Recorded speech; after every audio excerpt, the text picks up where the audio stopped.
বেড়ে যেত না, নারী নিপীড়কের ঘটনা বেড়ে যেত না, নারী হেনস্থার ঘটনা বেড়ে যেত না। দেখছেন কয়েকদিন আগে রাজশাহীর বাসে নারীদের হেনস্থার শিকার করা হয়। আপনি আবার মানে নারী নির্যাতনের ঘটনা কিন্তু প্রতিনিয়ত ঘটছে।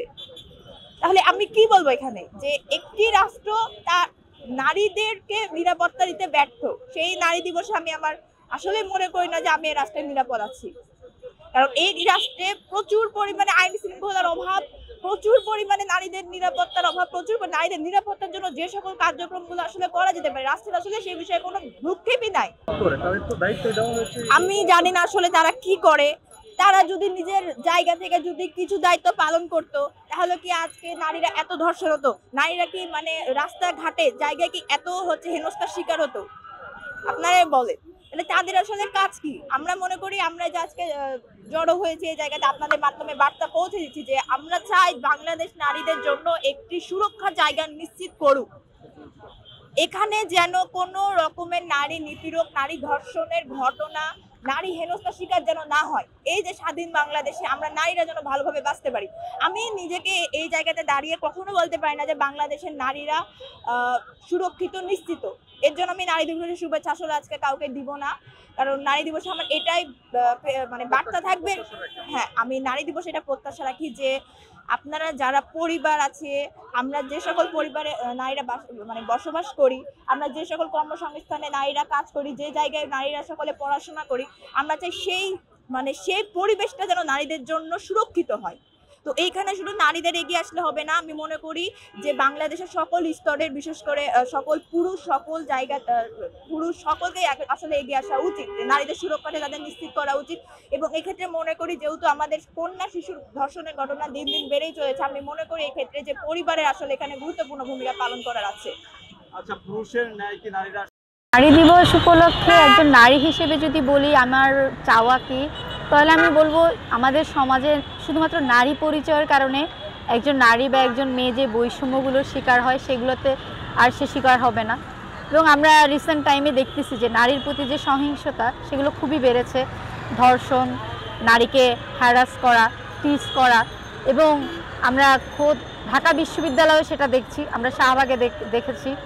এবং আসলে এই যে নারী বিদ্বেষী যে একটা গোষ্ঠীর যে মব, এটার কাছে আমরা কাইন্ড অফ অসহায়ের মতো ছিলাম। আমাদের সাথে পুলিশ ছিল না, সেনাবাহিনী ছিল না, আমাদের সাথে কোনো কর্তৃপক্ষ আসলে আসে নাই। এবং তারা আসলে ওই যে নারীর বিরুদ্ধে মব সৃষ্টিকারী গোষ্ঠীটার সাথে আসলে মানে আপোষ করে গেছে কাইন্ড অফ। নারীর পাশে যে দাঁড়াতে হবে এইটা তারা করে নাই, যার ফলে নারীরা সোসাইটিতে আরও অরক্ষিত হয়ে গেছে।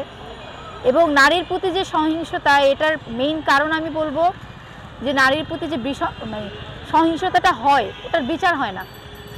এবং নারীর প্রতি সহিংসতার কারণে যে যারাও বা গ্রেফতার করা হয়, যাদের শাস্তি দেওয়া হয়, তারা ছাড়া পেয়ে যায়। আমরা দেখেছি এই যে কিছুদিন আগেই ধর্ষণের কারণে যাবজ্জীবন কারাদণ্ডপ্রাপ্ত একজন আসামি ছাড়া পেয়েছে এবং সে প্রকাশ্য দিবালোকে ঘুরছে। এরকম যদি দেখে আমরা বুঝতেই পারি ওই ধর্ষণের শিকার ওই মেয়েটি, ওই মেয়ের ফ্যামিলির কি মেন্টাল পরিস্থিতি যাচ্ছে।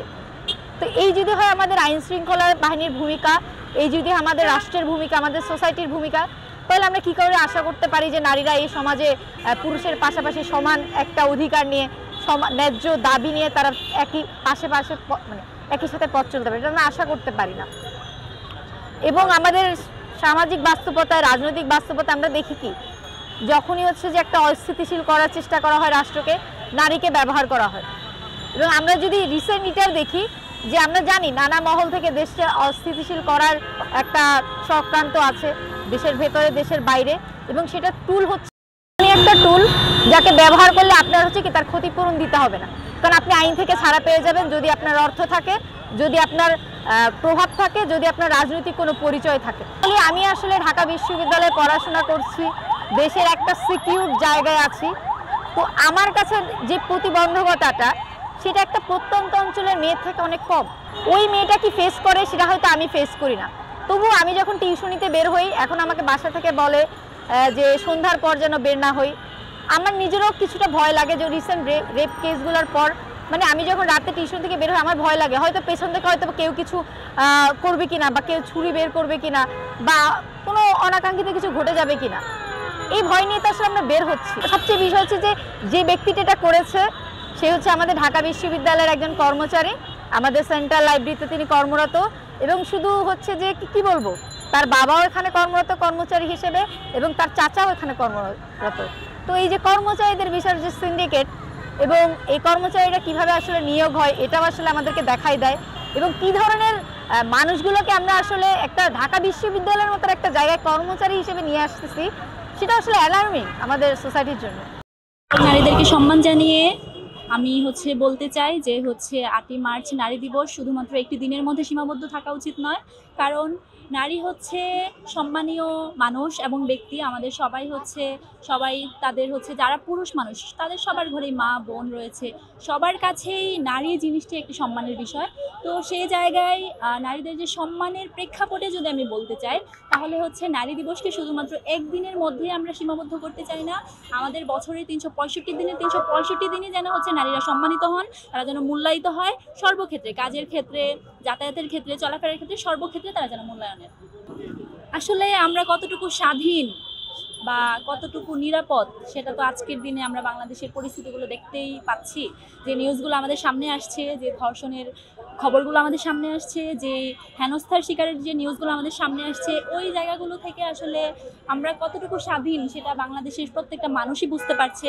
তো সেই জায়গা থেকে আমি মনে করি যে যখন আমরা যাতায়াত করতে যাই, যখন আমরা চলাফেরা করি, যখন আমরা কর্মক্ষেত্রে যাই, নারীরা সবাই হেনস্থার শিকার হচ্ছে। এমন কোনো নারী বলতে পারবে না বুকে হাত দিয়ে যে সে কোনো না কোনো সময় হেনস্থার শিকার হয় নাই, কোনো না কোনোভাবে যৌন নিপীড়কের শিকার হয় নাই, হেনস্থার শিকার হয় নাই। তো সেই জায়গা থেকে আমি বলবো যে বাংলাদেশে আইনের সর্বোচ্চ যে কোনো ধরনের নারীর যে কোনো ধরনের হেনস্থার শিকার যারা হয়, যে কোনো ধরনের হেনস্থার বিরুদ্ধে সর্বোচ্চ শাস্তি প্রদান করতে হবে। আজকের দিনে এসে আপনি কি প্রত্যাশা রাখেন? আজকের দিনে এসে আমি প্রত্যাশা রাখি যে আমি নারী, আমি নিরাপদে রাস্তায় চলাচল করতে পারি, আমি নিরাপদে ঘর থেকে বের হতে পারি, আমি নিরাপদ আমার কর্মসংস্থানের জায়গায়, আমি নিরাপদ আমার শিক্ষা যে আমার জায়গা, শিক্ষার জায়গায়, প্রত্যেকটা জায়গায় আমি নিরাপদ।